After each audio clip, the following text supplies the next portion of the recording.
right, well, welcome to Therapy Talks to Eva and Leah. We're going to be talking about OCD today. Thank you. So thanks for being here. Glad to be here. And I think today when we start out, I think I'm just curious from y'all's perspective, if either of you guys want to chime in, what do you believe the average person thinks of when they hear OCD? Well, I think of the most popular trite thing that we hear is neat and tidy and organized, right? Yeah. And then like rituals, like wanting to check your appliances over and over again, or your doorknobs, or having to wash your hands a whole bunch of times. And that's like basically all people really know about it, I think. I don't think people know about the obsession part very much. Yeah. I think it's whatever you can see, or like what's visualized more so. Like having everything neat is something that we can see in society, but we don't see like what's happening internally. Yeah, that's a great point. Because really, OCD is ultimately it's a clinical condition defined by a really relentless cycle. Obsessive thoughts that create intense anxiety, and to relieve that anxiety, an individual will often perform an action which we consider a compulsion. It's very ritualistic, and it gives short-term relief, but it's a very vicious cycle that will start all over again. And once that someone's kind of stuck in that cycle, OCD becomes clinically defined when it that cycle and that distress takes up more than an hour of a person's day, or becomes disruptive to their everyday life. And so those intrusive thoughts, we define them as obsessions, and the repetitive actions, you can have one or the other. You don't actually have to have both to be clinically diagnosed with OCD, but we often do see them in conjunction, but you can have them separately as well. But the biggest thing to note is that they create intense anxiety for the individual. And really, I think OCD is something that only became known by that name within the last 50 years, so it's really misunderstood. There's a lot of historical stigma to it, but people don't realize it. Because it really started being noticed hundreds and hundreds of years ago within the religious space. Which is interesting, because when you think about hundreds of years ago, what dictated society? Religion. And it's the thing that provided structure to people's lives. And so people, if they had an intense anxiety around these obsessions and compulsions were often defined as being either demonic possession or a curse from God.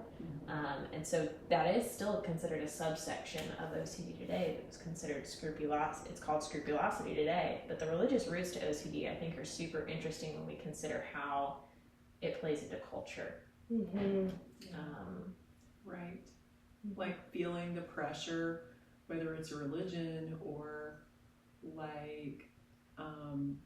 keeping up with whatever circles you're running in. Like if people have social media and they're looking to influencers and they're using that as their standard of being good enough and fitting in, the same as back in the day, the religion would be, are you accepted in society? Are you following the teachings well enough?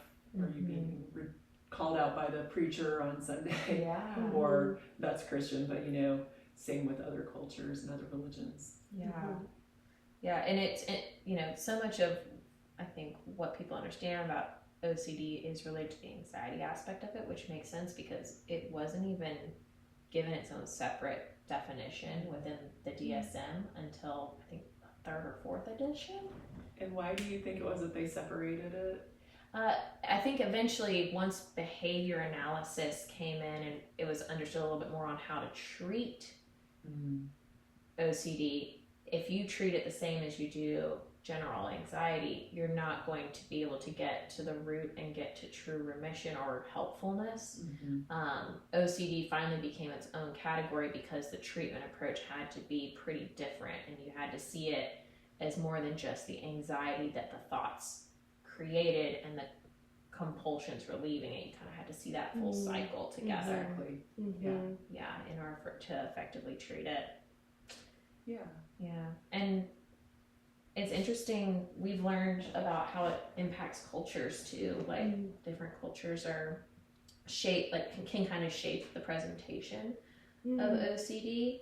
Do you have any examples of that? Yeah, like it's interesting how different cultures will, the main type of OCD, subtype of OCD is often very in alignment, that culture has show up and is diagnosed. It's often incredibly in alignment with whatever is some of the more important elements of that culture. So like an example would be in Asia, the highest reported type of OCD is symmetry and like order compulsions, whereas what I think of as next door, like in Middle East, you have a much higher theme of religiosity in their culture. And it's just interesting because to think about, you know, are the cultural norms defining what's acceptable, or are they actually keeping OCD experiences almost hidden because it's part of what's defined as acceptable and good in that culture? Right. And almost too, like what topics are most pressured in that societal group. Where does pressure exist for that society? That makes a lot of sense. Yeah, that's interesting because like the religion, the way of practicing in some religions, I would think of Muslim religion has such rituals and such specific schedules and all of that, and that would play into OCD, where more dogmatic religious practices in the United States and Christian, for example, would tend toward maybe somebody would have some other kind of mental imbalance if they were going too far with their religious practice. It would be noticed more and as like, hey, why are you so rigid about that? Yeah. It wouldn't lead to OCD as much probably as it does in Muslim, though, because it's like not so ritualistic and rigid and structured. You know, the way that's actually taught isn't so much like that already. That's true. Yeah. But anyway. Yeah, it's interesting how values like play into OCD because there's this concept of the ego dystonic and the ego syntonic. Oh yeah. Can you clarify that for us again? Yeah, they can get super confusing with those names, right? Like, yes. So there's a form of OCD basically where there is insight, and that's the ego dystonic, and someone's able to say, these thoughts I'm having, these thoughts that I might harm someone, or these thoughts that I need to do this thing that cause me anxiety, they don't feel congruent and true to who I am. They feel like they come from outside of me. And being able to acknowledge that is what is ego dystonic. And that person is seen to have more insight into the fact that they're doing something that doesn't make sense. Yeah. And it also leads to a higher level of distress because why does this keep coming up? Right. I don't want this thing to be constantly at the front of my mind. Other layer of anxiety about the thing that's happening. Yeah, about that like tension and misunderstanding.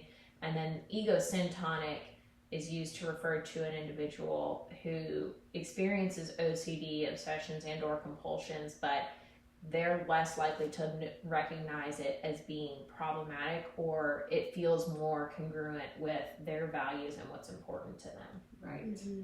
And so those are two different things that have to be considered in the diagnosis process and really the treatment process. It's going to be much harder to get to a thorough level of treatment with someone who doesn't actually believe that what's going on for them is problematic. Right.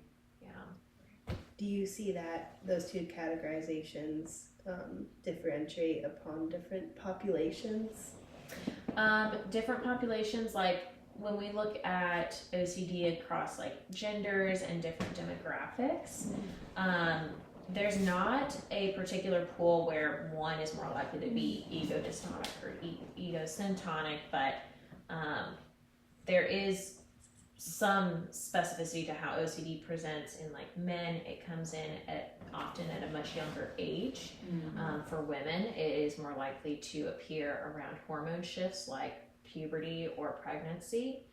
And That makes sense. yeah, and some of the it does seem that some of the more like taboo considered topics are what more men will present with more taboo considered forms of OCD. So maybe it's something that is related to like harm or violence or sexual obsessions. Yeah. But generally, and women are more prone to be diagnosed with a form of like cleanliness or order, but how much of that is also societal. Mm-hmm. Right. There's a societal pressure to fit in by having your house be perfect and everything in a row. Yeah. Be a good And you're praised for that. homemaker, right? Yeah, and men want to be macho and tough and, you know, virile, all those things. So, but I think it's just interesting when you think about the picture of like how cultures play in, how gender plays in.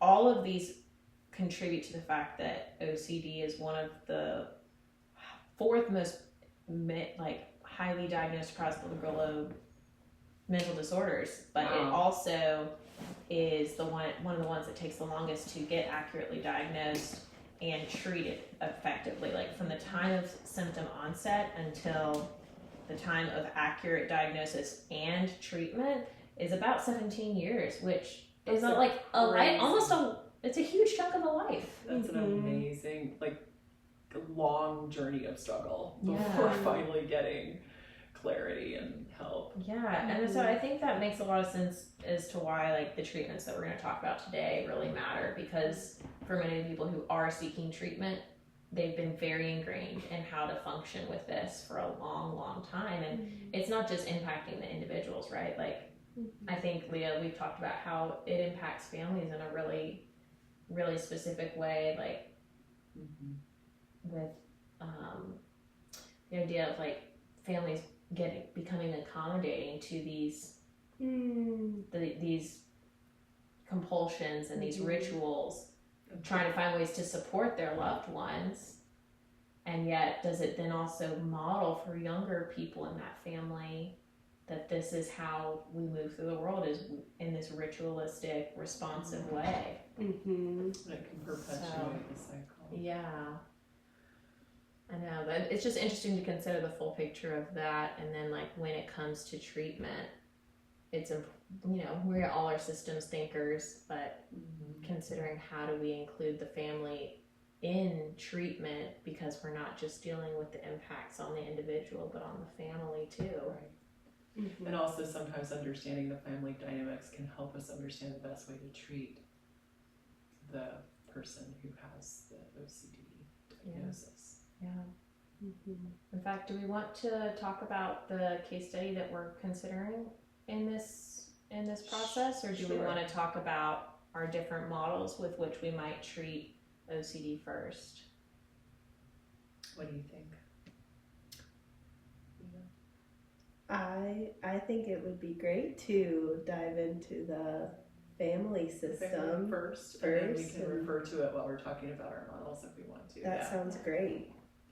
So, who wants to start off with that? So, when looking at this specific case, while we are treating a family, it's important to look at who the individual is who has the diagnosis specifically of OCD. The identified patient. So in this specific case, we're looking at a female identifying teenager who's experienced obsessive thoughts related to her skincare routine specifically. This obsessive thought has become the focus, and just the fear of if she doesn't follow this routine, there may be bacteria or an infection within her skin. So this obsessive thought has driven her to spend, several hours each morning before school dedicated to applying makeup and following a strict skincare regimen. So with this individual, there's often those feelings of distress, high expectations in her routine and standards, and specific steps in following that are part of her rituals and are self-soothing in nature. Right. And then, did you want me to take over? Sorry. The skincare, right. So the process causes her to not be able to leave the house sometimes if the routine isn't completed correctly. And actually her parents decided to bring her into therapy because one day she couldn't remember whether she had done one of the cleansing steps, and so but she'd already applied all her makeup, and so then she felt that she absolutely had to take all of the makeup off and start her whole cleansing routine again. And this made her late to school, like significantly late to school, missing a big chunk of her first class. And so her parents realized that this was a serious issue because of the issue they had about trying to get her out the door that day. Yeah, and how does it impact, do we know at this point how it's impacting the family, or how the family, it might actually be a part of the picture? Well, we know that the mom is a high achiever. She receives recognition for being attractive and successful. She wears stylish clothes to work, always has her hair and nails done, and applies her makeup perfectly. So she's modeling this kind of high standard of visual presentation. And maybe at some point, we have the idea that there may have been, because she seems focused on things being clean in the house, and she has high standards for that, and her husband can be maybe slack by her perception about keeping things clean. So we're wondering if there's been a discussion about bacteria that may have gotten into their daughter's head at some point and contributed to this being the topic of her obsession. Okay, interesting. So there's some dynamics there. We don't know necessarily how it plays into how they may be accommodating or not accommodating the daughter's rituals. Yeah, but it sounds like there's certain messages that are spoken or unspoken that may give her a clue as to what is acceptable and what's not acceptable in the household that she's in. Yeah, and as she's forming her identity as a 15-year-old,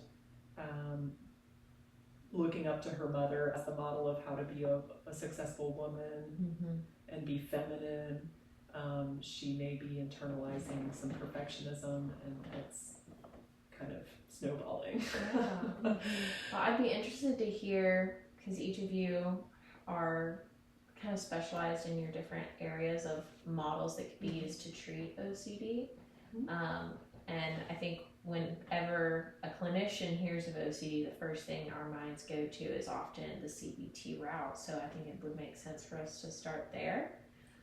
Is that something? Yeah. So can you tell us a little bit about the models, like goals and how they want to start, how that would treat this problem? And so CBT is focused on the kind of another cycle, the cycle between thoughts, feelings, and actions, and behavior, or however you want to say it, thoughts, emotions, and behavior. And the idea, the goals of CBT are not deep and into lots of meaning. They're just practical. Alleviate problems and maladaptive symptoms with whatever methods work. So they focus on schemas, which are ways of understanding life in the world that are made of thoughts and beliefs that are developed early in life, often in the family of origin. And they can be passed on generation to generation. And then family schemas are jointly held among family members. So this would be something we would want to, from the CBT viewpoint, we would want to identify in this family. What are the family schemas about cleanliness, about appearance for women, and things like that. And then automatic thoughts, which are uninvited thoughts, beliefs, and images that drive feelings and behavior. Now, when we look at OCD and we think about, what are they called? The obsessions. Intrusive thoughts. Was what I was looking for. It's really a kind of automatic thought, you could say. It could be looked at that way by CBT, that it's an intrusive thought, but it is not necessarily clearly coming from the schema. It's just, it's just there in your mind, and you're like preoccupied with it, and it's like, and it has a root somewhere. Right. Yeah. So she may have a schema that's kind of not under her control, that's causing this kind of thought to appear. Because I think with the big thing to note with schemas is we don't usually have a like forefront of our mind reason why they're there. They kind of happen in the background and over our life. Our brain gathers data for constructing them to make sense of the world, but it's not like something we've been like, that makes sense and that doesn't. Right. So I'm going to add that to my schema. Yeah. But it could be that some fear, as when she was very young, maybe watching a horror movie or something where somebody's face was getting just like eaten or something, it could come got from so many combined places. with these ideas of cleanliness in her subconscious and formed and got stuck together with the schema somewhere. So so there we go. And then so change in CBT occurs through shifts in the feedback loop of thoughts, emotions, and behavior. So the shift can occur either with the thoughts or the emotions or the behavior. And no matter where that shift occurs, it can help influence the other two parts of the cycle. But the most effective method might be to try to have a shift in all three areas at once, or at least, during the course of therapy, to try to change the overall pattern.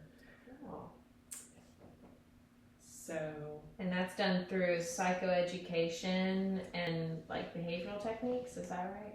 Yeah, and also identifying those automatic thoughts and schemas, just identifying them, making them conscious, so that the person can not be controlled by them unconsciously, and they can make a conscious choice about what they want to do. Bringing it forward. So we've got some specific methods under the umbrella of CBT that are specifically really well suited to treating OCD, and there's been a lot of research supporting that, especially exposure response prevention, and which is used for phobias as well, but very useful with OCD in helping the person disconnect the compulsion from the obsession, so that they're not stuck together in this way that they can't control. And then ACT can really help provide a context for that. ACT is called acceptance and commitment therapy, is what it stands for. And so using these together, and overall with CBT, you want to disprove the belief that the things you're afraid of will happen if you don't do the ritual. So it's kind of involves some experiments that we might set the person up to try. They have to relate differently to the intrusive thoughts and the anxiety, and they need to decrease the ritual behaviors. So those are the goals of using CBT for treating OCD. And then with ACT, the acceptance and commitment therapy, your goal would be to create, the broader goal of using that therapy in general is a richer and more meaningful life through greater psychological flexibility, which makes sense when you think about OCD because it's very rigid. We want to reduce how rigid we have to be with things. Almost like creating pathways or patterns and that. And then one of the ways that ACT adds that's really helpful with that is that you're getting clarity about your values, and then using your values to focus on, to have your action come from values instead of from fear. So it sounds like when we were talking about the ego syntonic and dystonic, ACT would be especially helpful for the ego dystonic, the people who feel like what they're dealing with intrusive thought-wise does not align with themselves. That's true. And maybe part of the process, even with helping an ego syntonic person, is if they look at their values and get clarity about them, they may see a disconnect that they weren't seeing before. That's true. In what they're doing and why. Nice. And then with adding, so to apply it specifically, that's what you would do. okay, first of all, with ACT, you would accept because acceptance and commitment, accept means you're accepting your thoughts and your emotions, even when they suck. So we would want our client to accept the intrusive thoughts and anxiety. I know that sounds simpler and it doesn't mean it's easy, but we would be using methods to help her do that. We want her to accept them instead of trying to change them or get rid of them. Yeah. And that's uncomfortable, but there are ways we can help her. And then secondly, clarifying her values, like we mentioned. Now with ERP, this works hand in hand with that ACT, because again, it's exposure and response prevention. So the goal of that is to stop the problematic rituals. In this case, it's not that she can't wash her face or apply makeup, but we would like for her to not do it in a ritualistic way that is very rigid and that has a lot of anxiety in it. So it's along the lines of really of an eating disorder in this case, because it's like with an eating disorder, the person still needs to eat. We just want them to change their relationship with how they're eating. So with her, we want her to be able to wash her face and use makeup if she wants, but change her relationship with that. And that's almost harder than stopping something altogether. Yeah, to alter how you engage with it. Yeah, but so then the goal is not to eliminate her anxiety with exposure and response prevention. The goal is to stop the unwanted reaction to it. And that occurs through, with ERP, you would help her get habituated to the anxiety by exposing her to the thoughts. Like the fear and the thoughts. Yeah, so I mean, there's ways of doing that, whether if she's getting a picture in her mind maybe of her face disintegrating because some kind of horrible bacteria is eating it, we could have her draw something that represents that, or find an image that represents it on the internet or something, and like it needs to be something that makes her feel uncomfortable. Or even purposely missing a step of this ritualistic skincare routine and going for as long as possible without amending that routine as like a starting point. Yeah, and that's a good point. You want to do it in gradual steps, because it can be overwhelming if you try to make, the goal shouldn't be during therapy while we're working with her that she's going to be completely rid of this. The goal would be that we help her make some steps in that direction, and she learns how to continue that process on her own.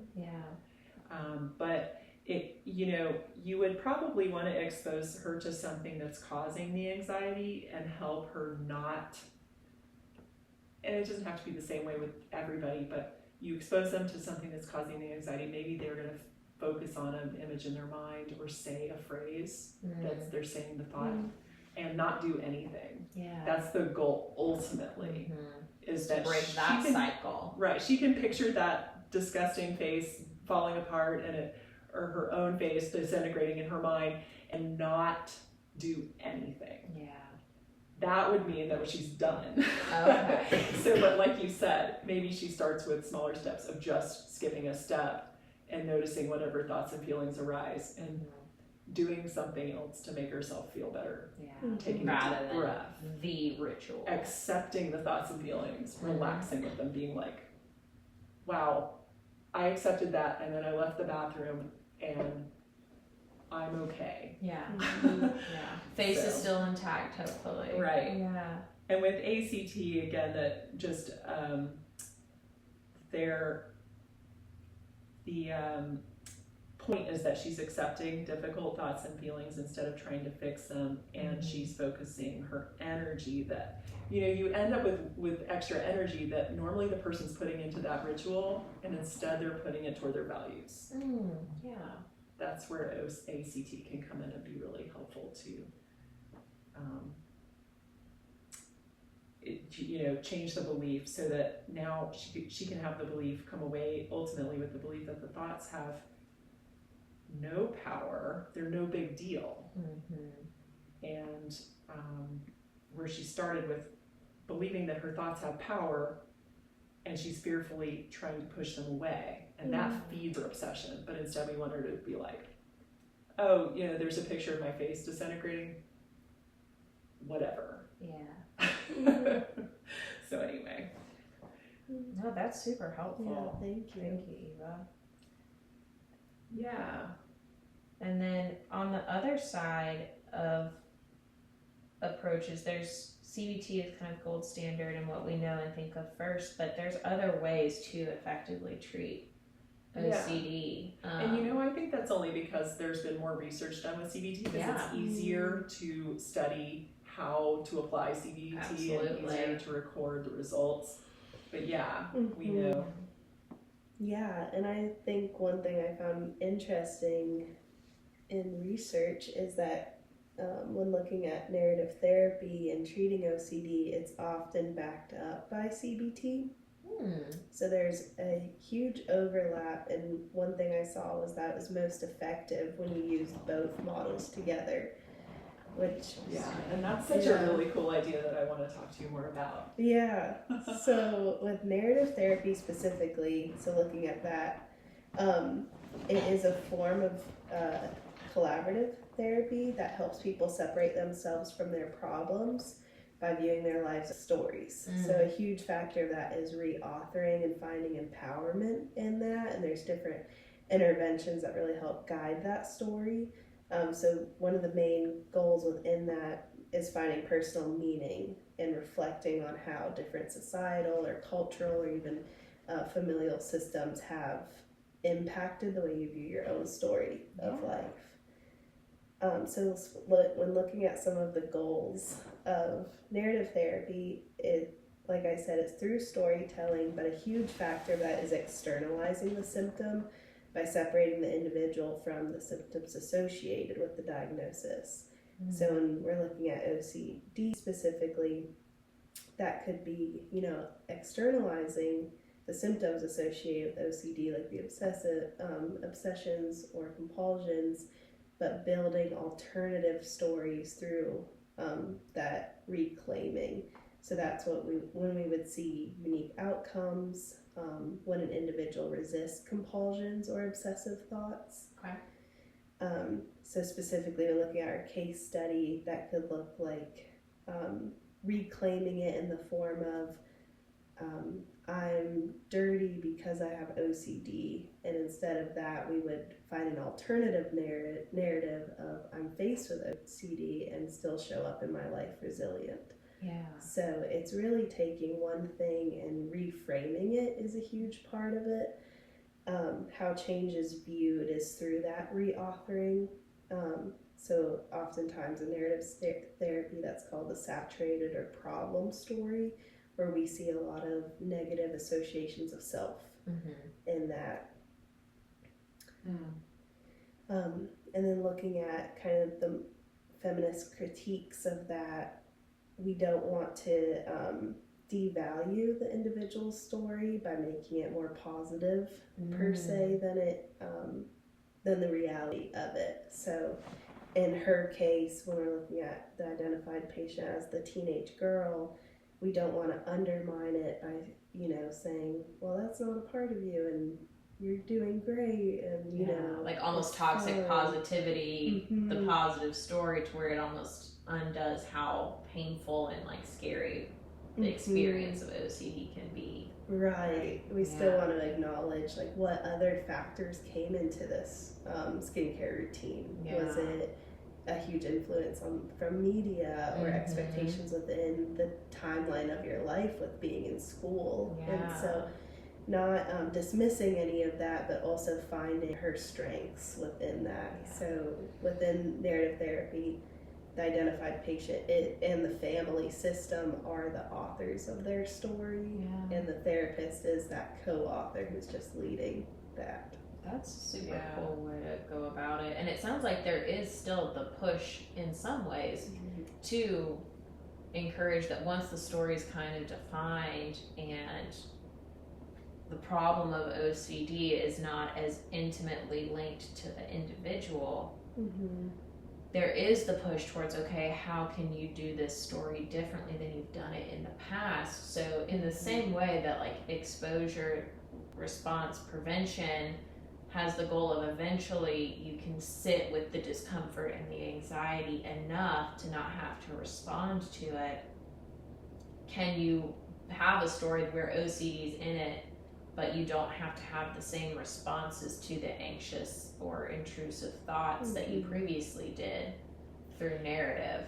Yeah, and I mean, and with ERP, you are gonna see over time as you don't do the action in response to the anxiety, the anxiety decreases. And it does work. It creates empowerment in both scenarios. Right, and so with, I really see how that could be so beneficial used in conjunction with CBT, because it gives the context to the person.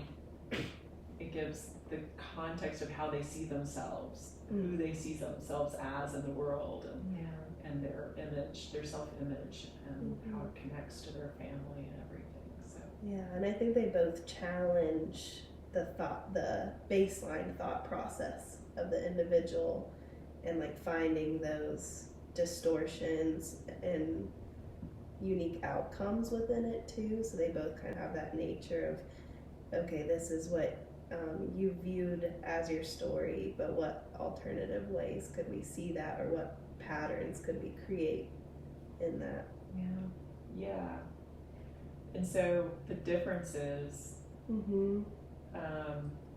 CBT and all of these like ACT and ERP under it are kind of being more, I don't know, they're looking at the structure of the problem in this kind of like, what are the blocks that make this up? Very engineering almost. Yes. Yeah. And where narrative is looking at it in this contextual way of who is this person, who, and using all of what they see themselves to be as this like stronger, bigger thing compared to this one issue that they're separating. You're separating out and looking at it as that's not what I am. Yeah, it's almost like a power shift of, like at one point in time, this diagnosis held like all this power, and now we're reclaiming that. Yeah. That's so powerful. I think it's interesting to see the differences between the two, because I think, Leah, you and I have talked before about how you being a very creative person, the draw towards narrative feels natural, in that you get the empowerment and you get to take ownership of the story, whereas CBT, and it's very client-led in that regard, because it's their story, and whereas CBT is a system that has worked historically so well for so long, it can be individualized, but ultimately it's a pretty set way of doing it. I think that's when I think about the differences, it's that one feels very fluid with narrative and is so quickly adjusted to the individual and setting, and CBT is going to maintain more of that structure and methodology that has been around for a long time. Yeah, CBT is sort of like you're going to the gym and learning exercises on a machine that have been proven to work, and they're not necessarily fun to do. You don't necessarily want to be in this gym, and it doesn't necessarily have anything to do with the way you see yourself. You're going against the grain of yourself, but you're gonna grow stronger by doing it, and you know that, so you're willing to do it. But this narrative approach could provide, if those were combined, it could provide like the kind of help overcome the resistance to wanting to do this hard part of these steps. I also find it so interesting that they're like in the research for OCD that they're combined often, because one's modern theory and one's postmodern. But I also think of it as like with CBT, like like fixing the engine of the car, but the narrative's like making it pretty. Oh, So it's I like it. adding That's so creativity, cool. and then there's also the success of molding like new pathways and the sciencey part of it. Right. Yeah, it's really possible to see them. I mean, it could be that narrative would work in and of itself by itself for some clients with OCD, but why not? And CBT can work by itself, but why not combine them together and make this whole A richer experience. Yeah. And I appreciated what you called out, Leah, about like the feminist critique on narrative being like, let's not make this story overly positive or minimize the experiences of an individual. And I think with CBT, there's room for critique there too of like, do we overstructure this process? What would you say the feminist critique of CBT would be? Well, I think with most of the models, when there's a critique, it's because people are seeing it being applied in a way that's maybe limited and not fully the way it's meant to be applied. But with CBT, if it was being applied without the proper awareness and cultural competence of gender roles and equity, and how in historically, family dynamics may have most family, male, female, husband, wife, scenarios in a family are going to have at least roots in something patriarchal and sexist, even if those modern two people don't actually believe in that consciously today. They're still affected by it. Yeah. So, and that teenage girl is going to be absorbing sexist messages from her culture. Yeah. And so, as a CBT practitioner, you would want to make sure that you consider and ask and address those elements with all the family members and the client, that identified patient, and make sure that we're not correcting something in her that's actually a healthy response to her stressors and her society. And like the societal pressures that aren't actually serving society to the degree that they seem like they are. I feel like, and we said a female identified client, I feel like if this was a person maybe who was a trans or a trans person, for instance, the feminist issue would come into very strong consideration, because maybe feminism doesn't just mean women, it means being more aware and conscious and open toward anything that's not the traditional gender roles and the traditional patriarchal way of providing viewing. space. Right. Yeah. So in this case, that would, if that were the case, it would be like making sure that you look at how this person may have gone through lots of pressure to behave as a male when actually they feel they belong as a female. And so and like, what is the fear that's fueled by society to follow this routine, this traditional pattern. Right. And this is how I strongly lean into being a female and being feminine, and that feels right for me. Me. Right. So maybe then you just want to isolate out the folks on the bacteria instead of just trying to take away.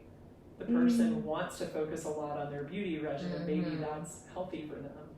So I just appreciate all of those perspectives, because I mean, at the end of the day, we'd like to take into consideration the systems, but always making sure we give that feminist critique to like what models how they still approach things, because like even with a postmodern narrative approach, there can still be pitfalls like what you called out. And so I think it's always good to see both sides of